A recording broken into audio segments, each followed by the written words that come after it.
À 1 an et demi de l'élection présidentielle, le débat fait fureur dans les milieux dits de droite ou assimilés. Faut-il un homme ou une femme providentielle en 2022 pour sauver une France qui s'écroule? Ou faut-il que chacun soit la personne providentielle qui, par son action quotidienne, sauvera la France, quel que soit le résultat des élections en 2022?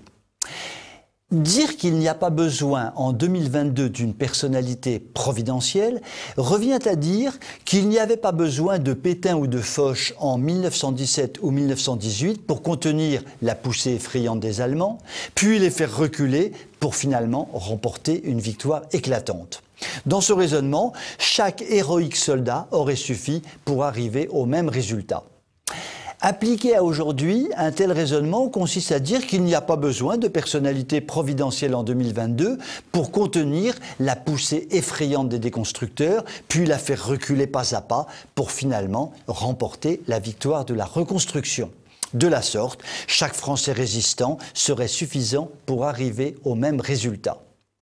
Il me semble qu'il s'agit d'une erreur extrêmement courante dans les milieux de la droite sensibles au politiquement correct, et cela peut nous conduire à la disparition pure et simple de la France.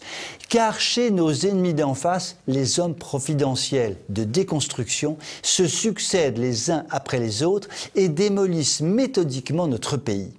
Prenons l'exemple de Macronor Terminator Ier. Il est pour les forces de gauche l'homme providentiel dans toute sa triste splendeur. Il est jeune. Certains le trouvent beau. Il est totalement moderne dans sa vie affective, depuis une adolescence gravement perturbée par les assauts intempestifs d'une professeure ayant l'âge d'être sa mère, jusqu'à son affichage actuel avec sa mère épouse professeure. En clair, aucun tabou d'aucune sorte chez lui. Conséquence, dominé dans sa vie affective, il se venge en affichant de façon inquiétante sa volonté de dominer le peuple français. D'où ce cheminement dramatique vers une dictature par laquelle il fait passer à la vitesse de la fusée Ariane les lois de déconstruction. Sa dernière lubie consiste à vouloir retirer définitivement l'enfant de la famille dès le plus jeune âge en interdisant l'enseignement à domicile, agissant ainsi contre la Constitution qui reconnaît aux parents le droit d'éduquer librement leurs enfants.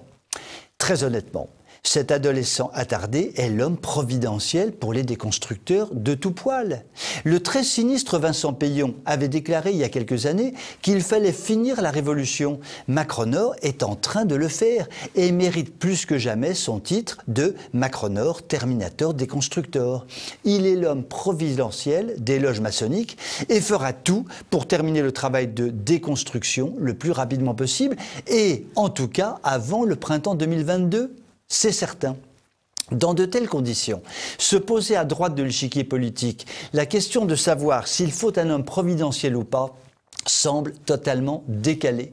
L'immensité des problèmes à résoudre pour que vive la France impliquera nécessairement un homme ou une femme d'exception qu'il n'est pas stupide de qualifier de providentiel. Les Français, Dieu merci, commencent à prendre conscience de l'étendue des dégâts actuels et expriment chaque jour davantage leur souhait que soit mis un terme à la folie déconstructrice des pseudo-élites qui nous gouvernent entre guillemets. Il y a donc des motifs d'espérer, ne perdons pas l'espoir. Je vous souhaite un très joyeux passage d'une année à l'autre, une très belle soirée et vous dis à très bientôt.